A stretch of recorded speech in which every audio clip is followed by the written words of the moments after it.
Have you ever wondered if maybe in actuality you were the only human being on planet Earth? I know, at first glance, that sounds like a crazy question. And I mean that literally. It sounds like the kind of question you would ask someone to see if they qualified for the straitjacket. If you Google it, there's like 8 billion of us here, so how could anyone even question if they were the only one on Earth or not? But the truth is that some of the world's greatest minds have had thoughts just like these. So if you do have them, you're not alone in them.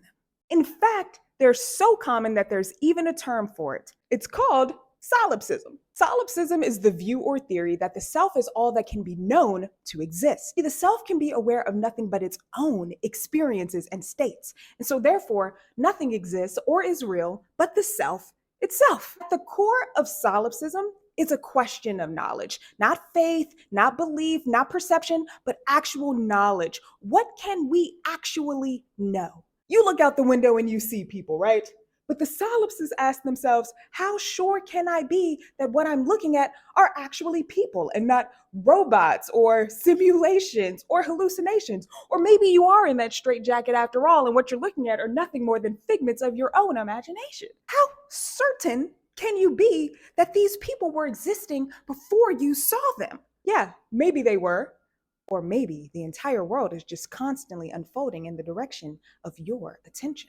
The solipsist finds it hard to believe in other people, places, and things because the solipsist is aware of the fact that the only way to validate the existence of others is to use their own senses, which, when you say it out loud, absolutely sounds extremely self-centered and egocentric and would explain why the internet is full of articles linking solipsism to narcissism. But hey, maybe the authors of those articles had just never heard of René Descartes. René Descartes is actually the guy who invented the X and Y coordinate system.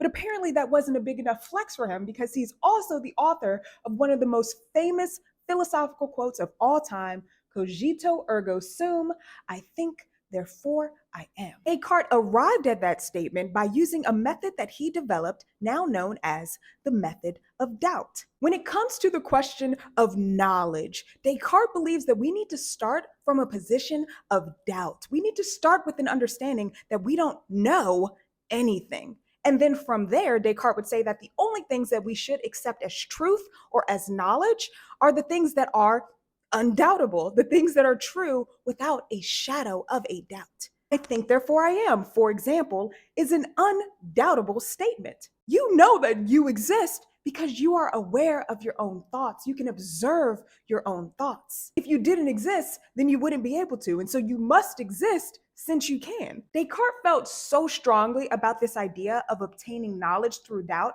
that he went so far as to say that doubt is the origin of wisdom. And even more recently, in the 1970s, Princeton philosophy professor Gilbert Harman took it yet a step farther when he proposed his famous thought experiment, a brain in a vat, which is essentially his response to René. I mean, he's like, hey, yo, René, while we're on the topic of doubting existence, have you ever considered the possibility that maybe you need to doubt the existence of your own legs, of your own hands, of your own skull, for that matter? Because you think, therefore you are, right?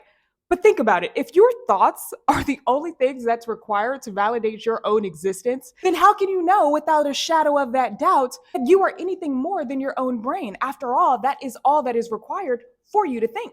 A brain in a vat proposes the idea that, in theory, a scientist could remove a person's brain from their body, drop it into a jar of life-sustaining liquid, and then by wires, connect all the neurons to a supercomputer, which would be able to, in theory, provide all of the electrical impulses that that brain would normally expect to receive. So like a red wire could connect you to your sense of sight, and an orange wire could connect you to your sense of touch. And the idea is that this computer then would be simulating an entirely virtual reality, even though the person whose brains it is would continue to believe that they were having a completely organic human experience in the real world, which poses the question, how do you know that you're not just a brain in a jar right now? And that's the craziest part about the thought experiment, is that there's no way to prove that you're not a brain in a vat.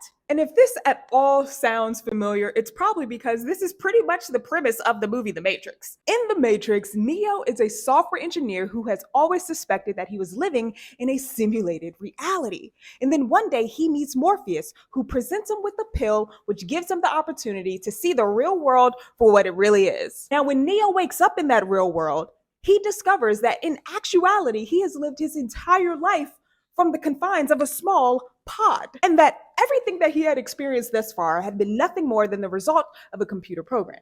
His entire reality had been simulated via the wires that were inserted directly into his brain. We'll end our chat today with another banger from Descartes. I'm going to tell you about something that he called the dream argument. All right, in the dream argument, Descartes asks us to consider just how real things are able to feel when we're only dreaming. He goes on to say that in one dream, he sits by a fire in his room, and it seems as though he can feel the warmth of the fire just as he would feel it if he were in his waking life. Even though, obviously, in the real world, there is no actual fire burning in that room. He's only dreaming. And it's this line of thinking that ultimately causes him to say that when I consider this carefully, I find not a single property which with certainty separates the waking state from the dream state, which poses the question, how can you be certain that your whole life is not a dream?